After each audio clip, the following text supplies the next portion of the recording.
So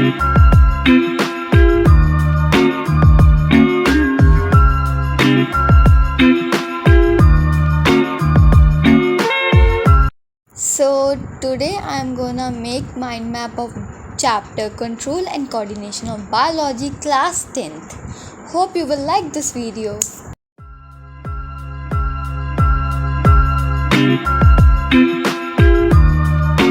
First of all, you have to read the chapter properly and make the rough notes in a copy. Like this I have shown you. तो जो आपने notes बनाए होंगे उसमें मेरी तरह बहुत बहुत बड़े बड़े पैराग्राफ्स होते होंगे। सो मुझसे तो वो याद नहीं होते। सो इसलिए मैं माइंड मैप्स बनाती हूँ to easily learn that things, to remember very easily like this.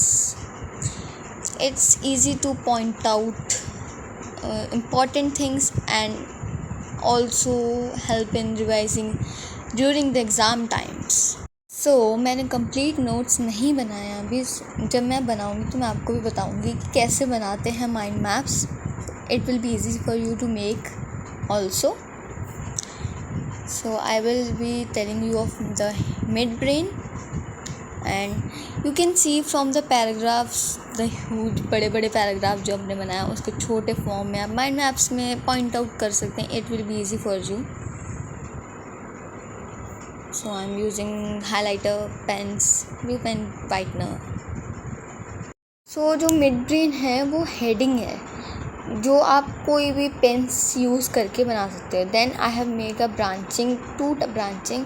उसके बाद वो ब्रांचिंग से आप सब हेडिंग्स लिखोगे और उस सब हेडिंग्स के नीचे आप इम्पॉर्टेंट पॉइंट्स लिखोगे जो आप मेंशन करना चाहते हो, so that you can revise easily in exams.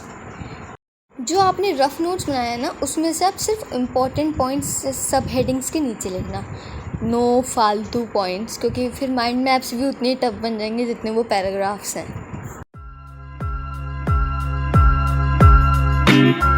सो जब मैं लिख रही थी सब हेडिंग्स के नीचे इंपॉर्टेंट पॉइंट्स तब मुझे रियलाइज़ हुआ कि मेरा पेन नहीं चल रहा है. तो फिर मैं अपने किट में ढूंढा नया pen and this is the pen that I found. तो let's come to the important point. So जब आप लिख रहे होंगे तो रफ नोटबुक से ही लिखना जो आपने खुद नोट्स बनाए हैं, कहीं और से मत लिखना. It will be easy for you to make the mind maps.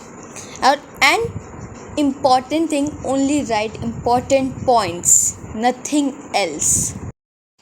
So from the subheading you can also do the branching if there are types of that thing. या अगर उसके भी टाइप्स हैं तो आप वहाँ से भी ब्रांचिंग करके बना सकते हैं आगे. It will be more sufficient. So except biology you can create mind maps in physics and chemistry or other subjects if you want to. सो मुझे लगता है अब बहुत सारे जाने सोचते होंगे कि मैंने हाईलाइटर क्यों रखा है, क्या काम है इसका. सो मुझे अपने जो नोट्स हैं वो थोड़े रंगीन पसंद हैं, उसमें कलर्स ऐड करना आई लाइक. आपको पसंद है, you can add colours, you can use glitter pens to write, you can use anything you want. And मुझे कलरफुल पसंद है कि मेरा मन नहीं लगता ना कभी कभी माइंड मैप्स में, तो फिर वो भी अच्छा लगता है कि एडिंग कलर्स, फिर मज़ा आता है पढ़ने में भी. So these are all points that I think it will be sufficient for you to help how to make mind maps. If you want steps, I will put it in the description box. It will be more clear to you.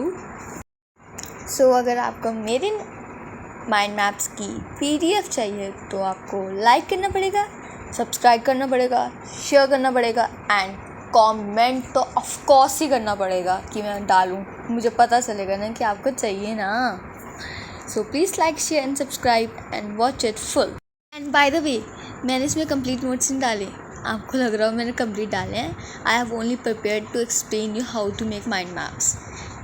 सो मैं अगर आप comment करोगे तभी मैं डाल दूँगी, अगर नहीं करोगे तो मैं कैसे डालूँगी, मुझे कैसे पता चलेगा आपको चाहिए.